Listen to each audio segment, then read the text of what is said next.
Hi ನಮಸ್ಕಾರ ಗೆಳೆಯ. ಇದೇ ಕಳೆದ ತಿಂಗಳು ನಮ್ಮ ದೇಶದಲ್ಲಿ ಮಹಾಕುಂಭಮೇಳ ನಡೆಯುತ್ತೆ. ಅದರಲ್ಲಿ ಕೋಟ್ಯಂತರ ಜನ ಭಾಗವಹಿಸ್ತಾರೆ. ಗೌರ್ಮೆಂಟ್ ಹೇಳುವಾಗೆ this is the largest gathering in the world. ಸುಮಾರು 50 ಕೋಟಿಗೂ ಹೆಚ್ಚು ಜನ ಮಹಾಕುಂಭನ ಅಟೆಂಡ್ ಮಾಡಿದ್ದಾರೆ. ಆದರೆ ಸರ್ಕಾರ ಈ ಜನರಿಂದ ಒಂದು ಗುಟ್ಟನ್ನು ಹಾಗೆ ಮುಚ್ಚಿಟ್ಟಿದೆ. ಮೋಸ್ಟ್ಲಿ ಆ ಗುಟ್ಟು ಜನರಿಗೆ ಗೊತ್ತಾಗಿದ್ರೆ ಗಂಗಾ ನದಿಲಿ ಸ್ನಾನ ಬಿಡಿ ಮುಟ್ಟಕ್ಕೂ ಕೂಡ ಯಾರು ಹೋಗ್ತಿರ್ಲಿಲ್ಲ ಅನ್ಸುತ್ತೆ. ನಮ್ಮ ದೇಶದಲ್ಲಿ ಗಂಗಾ ನದಿನ ತಾಯಿಗೆ ಹೋಲಿಸ್ತಾರೆ. ಅದಕ್ಕೆ ಅದನ್ನು ಗಂಗಾ ಮಾತೆ ಅಂತ ಕರೆಯೋದು. ನಮ್ಮ ಜನ ಸಾಯೋದಕ್ಕೂ ಮುಂಚೆ ಒಂದು ಸಾರಿನಾದರೂ ಗಂಗೆಯಲ್ಲಿ ಮುಳುಗಿದ್ರೆ ಸಾಕು ಅನ್ನೋರು. ಆದರೆ ಇದೇ ಗಂಗೆಯನ್ನು ನಮ್ಮ ಭಾರತ ಸರ್ಕಾರ ಎಷ್ಟು ಮಲಿನವಾಗಿ ಇಟ್ಕೊಂಡಿದೆ ನಿಮ್ಗಳಿಗೆ ಐಡಿಯಾನೂ ಇಲ್ಲ. ಇಂಡೈರೆಕ್ಟಾಗಿ ಜನರ ಲೈಫ್ ಜೊತೆ ಆಟ ಆಡ್ತದೆ ನಮ್ಮ ಭಾರತ ಸರ್ಕಾರ. ಗಂಗಾ ನದಿ ನೀರು ಕುಡಿಯೋದಕ್ಕೆ ಬಿಡಿ, ಸ್ನಾನ ಮಾಡೋಕ್ಕೂ ಯೋಗ್ಯ ಇಲ್ಲ. ಹಾಂ, ಇದನ್ನು ಹೇಳಿದಾಗ ಎಷ್ಟೊಂದು ಜನಕ್ಕೆ ನನ್ನ ಕೈಗೆ ಸಿಕ್ಕರೆ ಇವನನ್ನು ಹೊಡಿಬೇಕು ಅನ್ನೋಷ್ಟು ಸಿಟ್ಟು ಬರ್ತಿರ್ಬೋದು, ತಪ್ಪೇನಿಲ್ಲ. ಆದರೆ ಇದು ಸಿಟ್ಟನ್ನ ಸರ್ಕಾರದ ಮೇಲೆ ತೋರಿಸಿ ಒಂದು ಸಾರಿ ಅಟ್ಲೀಸ್ಟ್ ಅವಾಗಾದರೂ ಇದನ್ನೆಲ್ಲ ಸರಿ ಮಾಡ್ಬೋದೇನೋ. ಆದರೆ ಗಂಗೆ ನೀರು ಸ್ನಾನ ಮಾಡೋಕ್ಕೂ ಯೋಗ್ಯವಿಲ್ಲದ ನೀರು, ಈ ಮಾತು ಮಾತ್ರ ನಿಜ. ಇದನ್ನು ನಾನು ಹೇಳ್ತಾ ಇರೋದಲ್ಲ, ಇದನ್ನು ರಿಪೋರ್ಟ್ ಮಾಡಿರೋದು CBCP ಅಂದರೆ ಸೆಂಟ್ರಲ್ ಪೊಲ್ಯೂಷನ್ ಕಂಟ್ರೋಲ್ ಬೋರ್ಡ್. ಯಾವುದೇ ನೀರು ಅದನ್ನು ಕುಡಿಬೋದಾ ಅಥವಾ ಸ್ನಾನ ಮಾಡ್ಬೋದಾ ಅಂತ ಚೆಕ್ ಮಾಡೋಕ್ಕೆ ಒಂದೆರಡು ಟೆಸ್ಟ್ಗಳಿವೆ. ಮೊದಲನೇದು BOD ಅಂದರೆ ಬಯೋಕೆಮಿಕಲ್ ಆಕ್ಸಿಜನ್ ಡಿಮ್ಯಾಂಡ್. ಸ್ನೇಹಿತರೆ, ಯಾರು ಬೇಜಾರು ಮಾಡ್ಕೊಳ್ಬೇಡಿ, ಈ ಒಂದು ವಿಡಿಯೋದಲ್ಲಿ ಸ್ವಲ್ಪ ಇಂಗ್ಲೀಷ್ ವರ್ಡ್ಸನ್ನು ಜಾಸ್ತಿ ಯೂಸ್ ಮಾಡಬೇಕಾಗಿ ಬಂದಿದೆ. ಅರ್ಥ ಆಗುತ್ತೆ ಅಂತ ಅಂದ್ಕೊಂಡಿದ್ದೀನಿ ನಿಮಗೆ. BOD ಅಂದರೆ ನೀರಲ್ಲಿ ಇರುವಂಥ ಆರ್ಗ್ಯಾನಿಕ್ ಮ್ಯಾಟ್ರ್, ಅಂದರೆ sewage waste, human waste, food waste ಅಥವಾ ಪ್ಲಾಂಟ್ ವೇಸ್ಟ್. ಇದನ್ನೆಲ್ಲ ಬ್ರೇಕ್ ಮಾಡೋಕ್ಕೆ ಏರೋಬಿಕ್ ಆರ್ಗ್ಯಾನಿಸಮ್ಸ್ಗೆ ಎಷ್ಟು ಪ್ರಮಾಣದಲ್ಲಿ ಆಕ್ಸಿಜನ್ ಬೇಕಾಗುತ್ತೆ ಅನ್ನೋದನ್ನು BOD ಅಂತ ಕರೀತಾರೆ. ಸಿಂಪಲ್ ಲ್ಯಾಂಗ್ವೇಜಲ್ಲಿ ಹೇಳಬೇಕು ಅಂದರೆ BOD ಎಷ್ಟು ಜಾಸ್ತಿ ಇರುತ್ತೋ ನೀರು ಅಷ್ಟು ಕೊಳೆಯಾಗಿದೆ ಅಂತ ಅರ್ಥ. ಎಷ್ಟು ಕಮ್ಮಿ ಇರುತ್ತೆ ಅಷ್ಟು ಯೂಸ್ ಮಾಡೋಕ್ಕೆ ಯೋಗ್ಯವಾದದ್ದು ಅಂತ ಅರ್ಥ. ಕುಡಿಯೋ ನೀರಲ್ಲಿ BOD ವ್ಯಾಲ್ಯೂ ಐಡಿಯಲ್ಲಿ 0 mg/L ಇರಬೇಕು. ಆದರೆ CBCP ಪ್ರಕಾರ ಇದು 1 mg/L ಕಮ್ಮಿ ಇದ್ದರೂ ಕೂಡ ಓಕೆ, ಆ ನೀರನ್ನು ಕುಡಿಬೋದು ಅಂತ ಮೆನ್ಷನ್ ಮಾಡಿದೆ. ಹಾಗೆ ಸ್ನಾನ ಮಾಡುವಂಥ ನೀರಲ್ಲಿ BOD ವ್ಯಾಲ್ಯೂ 3 mg/L ಕಮ್ಮಿ ಇರಬೇಕು. ಆದರೆ ಅಕಾರ್ಡಿಂಗ್ ಟು CBCP 13 ಜನವರಿ 2025 ಗಂಗಾ ನದಿ ನೀರಿನ BOD ವ್ಯಾಲ್ಯೂ 3.94 mg/L ಇರುತ್ತೆ. ಅಂದರೆ ಆಲ್ರೆಡಿ ಜಾಸ್ತಿನೇ ಇದೆ. ಆದರೆ 3 ದಿನಗಳಾದಮೇಲೆ ಅಂದರೆ 16 ಜನವರಿ BOD ವ್ಯಾಲ್ಯೂ 5.09ಗೆ ಏರಿಕೆ ಆಗಿರುತ್ತೆ. ಮತ್ತು 24 ಜನವರಿಗೆ 4.08 ಆಗಿರುತ್ತೆ. ಸೊ ನೀವೇ ಅರ್ಥ ಮಾಡ್ಕೊಳ್ಳಿ ಗಂಗೆ ಎಷ್ಟರ ಮಟ್ಟಿಗೆ ಹಾಳಾಗಿದೆ ಅಂತ.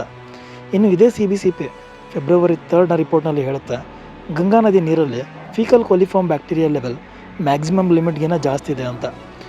ಫೀಕಲ್ ಕೊಲಿಫಾರ್ಮ್ ಬ್ಯಾಕ್ಟೀರಿಯಾ ಇದು ನೀರು ಎಷ್ಟು ಕಲುಷಿತವಾಗಿದೆ ಅಂತ ತಿಳ್ಕೊಳ್ಳೋಕ್ಕೆ ಇನ್ನೊಂದು ಮೆಥಡ್. ಫೀಕಲ್ ಕೊಲಿಫಾರ್ಮ್ ಬ್ಯಾಕ್ಟೀರಿಯಾ ಇದು ಹ್ಯೂಮನ್ ಅಥವಾ ಅನಿಮಲ್ ಫೀಸಲ್ಲಿ ಕಾಣಿಸ್ಕೊಳ್ಳುವಂಥ ಒಂದು ಬ್ಯಾಕ್ಟೀರಿಯಾ. ಫೀಸಸ್ ಅಂದರೆ ಮಲ, ಅಂದರೆ ಟಾಯ್ಲೆಟ್ ವೇಸ್ಟ್.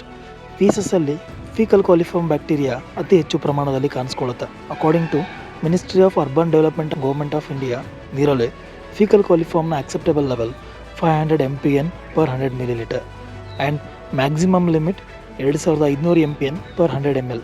ಅಂದರೆ ಸ್ನಾನ ಮಾಡೋಕ್ಕೆ ಆದ್ರೂ ಈ ಬ್ಯಾಕ್ಟೀರಿಯಾನ ಲೆವೆಲ್ 2500 MPNಗಿಂತ ಜಾಸ್ತಿ ಇರಬಾರ್ದು. MPN ಅಂದರೆ ಮೋಸ್ಟ್ ಪ್ರೊಬಬಲ್ ನಂಬರ್. ಬ್ಯಾಕ್ಟೀರಿಯಾನ ಅಳತೆ ಮಾಡೋಕ್ಕೆ ಇದೊಂದು ಮೆಜರ್ಮೆಂಟ್ ಅಷ್ಟೆ. ಇದಕ್ಕೆ ಹೋಲಿಸಿದ್ರೆ ವರ್ಲ್ಡ್ ಹೆಲ್ತ್ ಆರ್ಗನೈಜೇಷನ್ ಇನ್ನೂ ಸ್ಟ್ರಿಕ್ಟ್ ಆಗಿದೆ. ವರ್ಲ್ಡ್ ಹೆಲ್ತ್ ಆರ್ಗನೈಜೇಷನ್ ರಿಪೋರ್ಟ್ನಲ್ಲಿ ಕುಡಿಯೋ ನೀರಲ್ಲಿ ಈ ಬ್ಯಾಕ್ಟೀರಿಯಾನ ಲೆವೆಲ್ 0 ಇರಬೇಕು. ಅಂದರೆ ಕುಡಿಯೋ ನೀರಲ್ಲಿ ಈ ಬ್ಯಾಕ್ಟೀರಿಯಾ ಕಂಪ್ಲೀಟಾಗಿ ಇರಲೇಬಾರ್ದು ಅಂತ. ಆದ್ರೂ ಮ್ಯಾಕ್ಸಿಮಮ್ ಲಿಮಿಟ್ 2500 MPN/100 ml ಅಂತ ಇಟ್ಕೊಳ್ಳೋಣ. ಆದರೆ 20 ಜನವರಿ 2025 ಗಂಗಾ ನದಿ ನೀರಲ್ಲೇ ಇದರ ಪ್ರಮಾಣ 49,000 MPN/100 ml. ಅಂದರೆ ಆಲ್ಮೋಸ್ಟ್ 20 ಪಟ್ಟು ಜಾಸ್ತಿ ಇದು. ದೇವರಿಗೆ ಹೋಲಿಸೋ ನಮ್ಮ ಗಂಗೆಯ ಇವಾಗಿನ ಸ್ಥಿತಿ ಇದು. ಆ್ಯಂಡ್ ಅದೇ ರಿಪೋರ್ಟ್ನಲ್ಲಿ ಯಮುನಾ ನದಿಯಲ್ಲಿ ಆ ಬ್ಯಾಕ್ಟೀರಿಯಾನ ಪ್ರಮಾಣ 33,000 MPN/100 ml ಇರುತ್ತೆ. ಆ್ಯಂಡ್ ಅಗೇನ್ 4ನೇ ಫೆಬ್ರವರಿ ಗಂಗಾ ನದಿಯಲ್ಲಿ ಇದರ ಪ್ರಮಾಣ 11,000 MPN ಆ್ಯಂಡ್ ಯಮುನಾ ನದಿಯಲ್ಲಿ 4,900 MPN. ಇಲ್ಲಿ ನೀವು ಅಬ್ಸರ್ವ್ ಮಾಡಿದ್ರೆ 20 ಜನವರಿಗೆ ಹೋಲಿಸಿದ್ರೆ 4ನೇ ಫೆಬ್ರವರಿಯಲ್ಲಿ ಗಂಗೆಯಲ್ಲಿ ಈ ಬ್ಯಾಕ್ಟೀರಿಯಾನ ಪ್ರಮಾಣ ಕಡಿಮೆ ಆಗಿದೆ.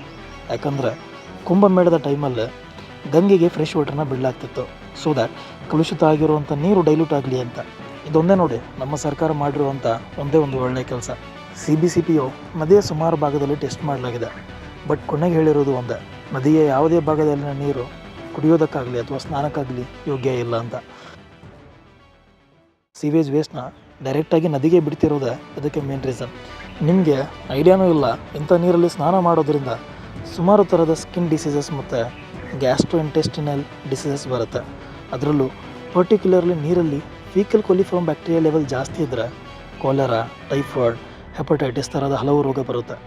ಡೆಲ್ಲಿ ಇಂದ್ರಪ್ರಸ್ಥ ಅಪೋಲೋ ಹಾಸ್ಪಿಟಲ್ನ ಒಬ್ಬ ಡಾಕ್ಟ್ರು ಮಹಾಕುಂಭಮೇಳದ ವೇಳೆ ಕುಂಭಮೇಳದಿಂದ ವಾಪಸ್ ಆಗಿರೋರಲ್ಲಿ ಕೂಡ ಆರೋಗ್ಯದಲ್ಲಿ ಏರುಪೇರು, ಲೂಸ್ ಮೋಷನ್, ವಾಮಿಟಿಂಗ್, ಗ್ಯಾಸ್ಟ್ರೋಎಂಟ್ರೈಟಿಸ್ ಥರದ ಹಲವು ರೋಗಗಳು ಕಾಣಿಸ್ತಿದೆ ಅಂತ ಹೇಳಿದ್ದಾರೆ. ಆ್ಯಂಡ್ ಎಲ್ಲಿಂದಂತ ಗೊತ್ತಾಗಿಲ್ಲ, ಆದರೆ ಕುಂಭಮೇಳದಿಂದ ಬಂದ ಕೆಲವರಲ್ಲಿ ಉಸಿರಾಟದ ತೊಂದರೆ ಕೂಡ ಕಾಣಿಸ್ಕೊಂಡಿದೆ ಅಂತಲೂ ಹೇಳಿದ್ದಾರೆ. ಈಗ ನೀವು ಅನ್ಕೋಬೋದು, ನಾವು ಕೂಡ ಕುಂಭಮೇಳಕ್ಕೆ ಹೋಗಿದ್ವಿ, ಗಂಗೆಯಲ್ಲಿ ನಾವು ಸ್ನಾನ ಮಾಡಿದ್ದೀವಿ, ಗಂಗೆ ನೀರನ್ನು ನಾವು ಕುಡಿದಿದ್ದೀವಿ, ಬಟ್ ನಮಗೇನು ಆಗಿಲ್ಲ ಅಲ್ವಾ ಅಂತ. ಅಂಥವ್ರಿಗೆ ಒಂದು ಅರ್ಥ ಮಾಡ್ಕೊಳ್ಳಿ, ಎಲ್ಲರ ಇಮ್ಯುನಿಟಿ ಒಂದೇ ಥರ ಇರಲ್ಲ. ಇಮ್ಯುನಿಟಿ ಅಂದರೆ ದೇಹದಲ್ಲಿ ರೋಗಾಣುಗಳನ್ನು ಫೈಟ್ ಮಾಡುವಂಥ ಶಕ್ತಿ, ಇದು ಎಲ್ಲರಿಗೂ ಸೇಮ್ ಇರಲ್ಲ. ಉದಾಹರಣೆಗೆ ಒಬ್ಬ ವ್ಯಕ್ತಿ ಸಿಗರೇಟ್ ಸೇದ್ಕೊಂಡು ಕುಡ್ಕೊಂಡು 100 ವರ್ಷ ಬದುಕಿದ ಮಾತ್ರಕ್ಕೆ ಸಿಗರೇಟ್ ಮತ್ತು ಡ್ರಿಂಕ್ಸ್ ಆರೋಗ್ಯಕ್ಕೆ ಒಳ್ಳೆಯದು, ಅದು ಕೆಟ್ಟದಲ್ಲ ಅಂತ ಹೇಳೋಕ್ಕಾಗತ್ತಾ? ಇದೂ ಹಾಗೇನೆ. 2014ರಲ್ಲಿ ನರೇಂದ್ರ ಮೋದಿ ಅವರು ಫುಲ್ ಜೋಶಲ್ಲಿ ಗಂಗೆನ ಕ್ಲೀನ್ ಮಾಡ್ತೀವಿ ಅಂತ ನಮಾಮಿ ಗಂಗೆ ಪ್ರಾಜೆಕ್ಟ್ನ ಲಾಂಚ್ ಮಾಡ್ತಾರೆ.